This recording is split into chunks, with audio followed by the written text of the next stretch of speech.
getting attention for your ads is really not that hard. And the first rule of any advertising piece or anything that you write or come up with is rooted in entertainment and the fact that we have to constantly be entertaining people. Sure, you can say, oh, someone might need to buy life insurance or need to buy a car or need food or need clothing. But really, a lot of the other reasons we buy is because we want to be entertained. And Madison Avenue sort of ignores this as far as the benefit side go. But the side that they really excel at is getting attention. And it's the key to someone reading your ad, actually taking the time to read it and digest it and go from the headline to the first sentence to the second sentence. So what's the secret to selling more stuff more often? It's to not be boring. Now, that's a little vague, but basically your whole job as a marketer or as a copywriter is to get attention and to keep that attention. And a lot of times people just write ads like it's a press release or it's a laundry list or it's a grocery store, kind of honey-do list, like go get the milk, go get this, go get that. And then they list off the features, but they just forget the emotional benefits of why is this person actually wanting to give you money for your product. That's because you're solving an emotional need for them, and you're solving an emotional breakdown that they think, oh, well, if I get this or if I use this guy for this service, then I will be able to get the solution and get the relief that I want, right? So does that make sense to you? I hope it does, because that's really one of the keys to writing and coming up with effective advertising and copy is just not being boring. So how do you go about that? How does that work? Well, here's a boring sentence. This is a current client, so I can't kind of show you the sales letter actually, but so this is the main. This could be what I see a lot of people doing in their writing, which is being very vague and very generic. So it says how people are funding their dreams, or it could have said how people are paying for their dreams. It's like, why would I want to read more? What is that about? Who's funding what dreams? It just has no grid. It has no curiosity. It's boring. But then I add in a couple different phrases. How everyday people are funding their dreams. So it gets a little bit better. It gets a little bit more curiosity focused. Like, what is this person talking about? It's still really boring and not great. So what about this? How everyday people are funding their dreams without owing a cent to credit cards, banks, family, anyone. So I took that part, how people are funding their dreams, and I added on something that was unexpected. Because when you think let's say a better example probably would have been how ordinary people are paying for college, or how people are paying for college. Well, you would think they take out loans, right? Or they go to the bank, or they go to their parents. But what if they didn't have to do any of that? So that's where this headline really grabs the reader, is because it goes against the common belief that if you are borrowing money, you're borrowing it from a bank or a credit card or a friend or a family member. But this actually had to do with crowdfunding. So they were able to borrow money and never have to pay it back because their projects were funded by the public. This is the actual headline. How everyday people are funding their dreams without owing a cent to credit cards, banks, family, or anyone. So if I had just stopped it and said how everyday people are funding their dreams, or how business owners are getting loans, who cares? You wouldn't have read that. But since I had that curiosity there of going against a commonly held belief that you had to go into debt to be successful in your business, they were compelled to read the next sentence, which is the goal of any headlines, to read the next sentence. So, and then this is the next part of the copy. If you want to turn your big idea into a real business that can make your dreams come true, then this timely letter will be the best thing you've read all year. And that's sort of going from the headline to the body copy, or the deck copy as we call it, which is the points we want to make right after the headline to keep the reader interested, keep them engaged, and keep hitting their emotional hot points. So everybody wants a successful business. Everybody wants their dreams to come true. And everybody wants timely advice. So this letter will be the best thing you read all year. So again, that makes it not boring. It's a statement of fact. Like, if you are interested in these things, if you have these desires, then you're gonna want to hear what I have to say. So again, we're not being boring. We're not saying, hey, my company's great and I think you should use us, but we're saying, hey, this letter's all about you. It's about your dreams. It's about not needing to pay anyone back for raising money online. It's about how, if you want to turn your dreams into reality, you should read this letter. It's going to really help you. And so it's all about them. It's not boring. So one quick way to use this trick, which is adding specifics to things, right? Because if it had just been, if they had seen the headline, it was just everyday people are funding their dreams. It's not specific. It's not tangible. It's not directed toward anyone, let alone business owners. And you have to add in those little details. You have to add in Look at the coin right there. You see how the writing and the shapes and the drawing of the man are on there. But what if it was just like a blank coin? There was no images, there was no edges. It would just be boring and sort of without. It wouldn't be worth paying attention to. And that's the quality of ads that we see most of the time is ads they're not worth paying attention to. They're not really targeted at anyone, and they're just vague. Like, hey, would you like to make more money? It's like, well, what does that mean? Who is that targeted to? So you have to figure out what people are looking at and where they're looking. And they're looking at themselves. They're looking at themselves. You want to go from an unfocused and untargeted environment, which is where most people start their ads, like the vague, generic kind. And you want to say, hey, business owners, or hey, property renters in Florida, or hey, so we're targeting the audience. We're not being boring. We're giving them something that they want. We're addressing their fears and desires. And we're also saying, hey, we know how you feel. Making things come alive, giving things names, and giving things, like my secret formula. Well, let's give that a name so it's more tangible to the person. So specifics also add credibility and authority to your statements. So instead of saying like, 7 doctors all said that this was the winning cure for colds, you could say 7 Nobel Prize winning doctors, or seven of the top 10 doctors in the United States, or a leading researcher out of Johns Hopkins. Is not just a leading researcher; it's a leading researcher out of Johns Hopkins. So you're getting that statement in that scenario, and you're keeping them engaged by adding little bits of why you should trust me in there. So it's not just some guy; it's the president of the United States. It's not just shampoo; it's the #1 dangerous shampoo, for the last 7 years running. So it's got all that credibility, it's got all that authority, simply because you're adding in the specifics that matter. And does that make sense to you guys?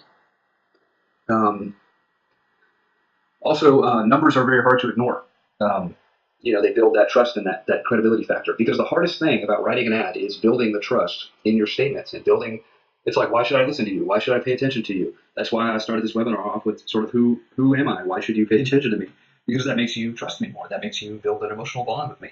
You've seen that people that you might know and respect have used my services and have consulted with me and paid me money. And so that makes that association. That if you think those people are great, well, maybe you think I'm great too. And that's marketing. And so the numbers and specifics and solutions work. But here's some examples. And these are things like dig.com. I got this off Dig. So you look at the top headline right there. 54 loaded guns seized at airports last week. It's like, what the heck's going on? Among the seizures was a firearm strapped to the prosthetic leg of a male passenger at Salt Lake City International Airport. Oh, great. Well, what the heck's going on there? So what if the headline just said, loaded gun seized at airport last week? It's like, well, that would have been interesting, but the 54 just adds a tangible curiosity. And that's another thing that keeps these, that specifics keep from, it's like a spice, okay? So if you're writing an ad, you want as much spice in there as possible. You want as much flavor in there to keep the reader glued to your message all the way to the order button, or all the way to the phone number, or all the way to the coupon, whatever you're selling. So that 54 loaded guns just adds a little bit more believability, a little bit more curiosity. It says, whoa, 50 guns were seized? I have to click that rather than, random amount of guns were found somewhere. And then if you look at the bottom, on the ad, it says, a man in Salt Lake City International Airport. So they're giving the story context. They're giving it a little bit more curiosity. They're like, what the heck happened in Salt Lake City? I have to know. And they're going to click the link. The next one I want you to see is the one right at the bottom. So 7 videos of bald eagles kicking other animals, right? So it's not just bald eagles fighting, which is awesome, but it's 7 bald eagles. So again, specifics. They're drawing you out. They're giving you a number because we're just drawn to these lists. We're drawn to these numbers. We're drawn to. It's much more believable and just tangible to say, hey, a group of bald eagles beat the crap out of each other. Be like, dude, 7 bald eagles. It was crazy. And they're like, what? Tell me more. I have to know about it. So I hope you're seeing how the major media is using this stuff and using it to get you to click the link and do that. So I'll give you more specifics. This is about a GoPro camera, which is that little camera you see in that guy's hand. And this headline jumped out at me. This says GoPro hero lost at sea, found 2.5 months later by a spear fisherman. Now, again, they could have said found by some guy, but they added in that detail, spear fisherman. And it also said, check it out, found 2.5 months later. It wasn't just like GoPro hero lost at sea, found by a spear fisherman. It was GoPro hero lost at sea, found 2.5 months later. So it's like, what happened during those 2.5 months? What's going on with the story? I have to know. I have to click the link. So that is how the media does it and how you should do it. So, and we can get to, you might have it like, well, what if I can't think of any specifics, or what if I don't have any numbers to show, or whatever. There's always details that you can add in, even if it's not, numbers or, something like that. So I'll show you more examples of that. This is one that Bond, Albert, and I worked on, which is simple subject line secrets. And you can see here, son of the greatest copywriter who ever lived, reveals a 7-minute trick to getting your emails open. Now, and don't think I'm just talking about numbers here, because all my examples have been numbers so far, but 7-minute trick, and usually we're trying to do things faster and better. So it could have said something like, son of the greatest copywriter who ever lived reveals a quick trick to getting your emails opened. Okay, quick trick. But then we were like, well, we did it in 5 minutes or less, so we just said it was 7 minutes. So 7-minute. It was called 7-minute subject line, so then we changed it. But yeah, the specifics makes people believe that they could do it too. It's like, oh, it only takes 7 minutes. I can do that. And then if you look at the subhead there, if you're already getting 30 to 40% open rates, then ignore this letter. If not, read on. So again, we had people that were getting about 9% open rates, used our strategy on how to write subject lines that get opened and get read, and then the links that get clicked on their emails, and saw about 30% open rates. So their open rates doubled and tripled and that kind of thing. So it's all during the use of specifics. It's all about painting that picture in the person's mind that says, oh, wow, it only takes this long, or I only have to do this much work, or, oh, I get all the stuff in the mail and I don't have to do anything. Cool. So that's just another example from my own work that you can mess with and you can use for your own ads. So here, USA Today, front cover yesterday. Senator John McCain slips into Syria. Now, a nice little, that could have been like Senator slips into Middle East. It's like, okay, but they added in all the details. Senator John McCain slips into Syria. And then the second one on there, FBI, man tried to open door on Alaskan Airlines flight. They could have just said, man tried to open door on flight, not as powerful. Then they said Alaskan Airlines. It's like, what the heck happened with Alaskan Airlines? Memorial Day, Russian ghost ship vanishes again. So where's the detail there? Russia, right? That's the descriptive phrase that makes you think, oh, that's weird. Now, they could have taken that out and just said, ghost ship disappears again. That's curious, but not as curious if they said Russian. So again, they're adding flavor to it. They're adding numbers. They're adding descriptive, who was it that happened to it? Why did it happen? Where did it happen? Who did it happen to? And how does that affect you? That's what these stories are. So these are just a couple examples of how this stuff works. So CNN, it says Tonight Show drummer dies. They could have just said famous drummer dies, or Late Show drummer, or sitcom drummer dies. But Tonight Show drummer dies. So that's getting that click, driving that curiosity, not making it boring. They could have just said some drummer dies. And, that one with the woman's sidewalk birth surprises mom. Again, what do you think the thing is there? It's the sidewalk, right? So it's not birth surprises mom. It's sidewalk birth. It's something weird and curious and interesting about where it happened. So this one, $98 for a piece of a log, and they show the log, and so you're like, okay, a piece of a log, or they could have said tree fetches enormous sum, okay, but they use that specifics. They use that $98. It's like, what, $98? It's so weird and random that you have to see what it's about. So I hope you're getting the picture here. I hope you're understanding how to use the specifics and credibility boosters in your marketing and ads. And one way to do that is just go through what I did. Go to USA Today, go to CNN, go to National Enquirer, and look at the headlines, like Cosmopolitan, Men's Health. Look at the headlines from the magazines you read and look for specifics, like Brad and Angelina break up. It's not just celebrity couple breaks up. It's Brad and Angelina, or Donald Trump does it again. So they're using these specifics, 7 ways to get a flat stomach, before the beach season. Again, specifics. So hopefully you're getting a lot out of this, and you're understanding how to take your ads from boring to sizzling with spice, which is what we like to cook with. So again, more tricks hidden in plain sight. Okay. Now these are lessons and things like that are going to be able to get you from point A to point B. If you came onto this webinar and said, hey, I want to write better ads faster, I want to charge more money, or my ads aren't where I want them to be, and I just wish someone would take me by the hand and help me to communicate more effectively, then that's what this webinar is about. So glad you're here with me. This is just a little aside from Joe Sugarman, but the headline that you're writing has one job, and one job only. And the role of your headline is to get people to read the first sentence of your ad. Okay, so that takes a lot of pressure off of me, because it's the only job of the headline. It's the only thing the headline has to do. It doesn't have to be clever. It doesn't have to be smart. It just has to get the attention of the person that you're writing to, and say, hey, I've got something for you, or here's a big benefit you should pay attention to, or it could even be something very simple like silk shirts, $8, until Sunday. So it has to have an implicit benefit and a promise to it. Like, why should they keep reading the ad? What's in it for them? But really, once you do that, it doesn't have to be perfect. It just has to get the person to read go from the headline to the first sentence, and then from the first sentence to the second sentence, and so on. So it takes a lot of that pressure off of off of you when you're trying to do that. So the goal of the headline that we did here with Simple Subject Line Secrets was son of the greatest copywriter who ever lived reveals a 7-minute trick to getting your emails opened. Okay, so that's, oh wow, well, what's the trick? I have to learn. I have to know what that is. And then the subhead, if you're already getting 30 to 40% open rates, then ignore this letter. If not, then read on. So the goal of the headline was achieved. We had ramped up that curiosity enough that they were compelled to read the second sentence. It wasn't just like famous copywriter reveals trick to get your emails open, or famous marketing legend reveals, most people would have written marketer reveals new trick to get your emails opened. And then they could have written something like marketer reveals secret trick to get your emails opened, or email trick that the gurus don't want you to know, blah, blah, blah, right?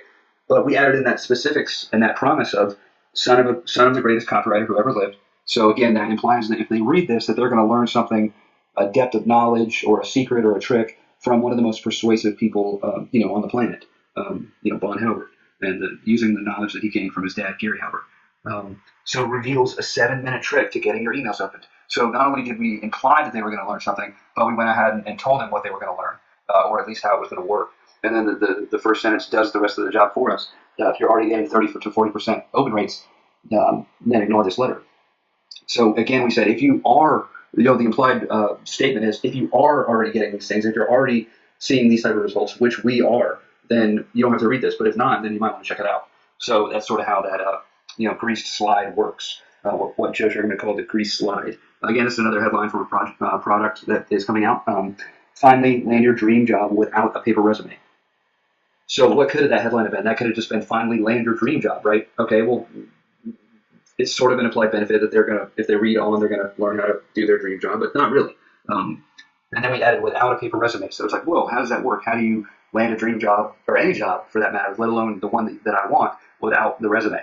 And then I just said, it's easy if you know how to do it, but most are stuck in the tired, boring world of paper still. So I just kind of jotted that down. It's not part of the real ad, but you kind of see that once we have their attention that, oh, hey, you don't need a resume to get your job or even a dream job, and then I know how to do it.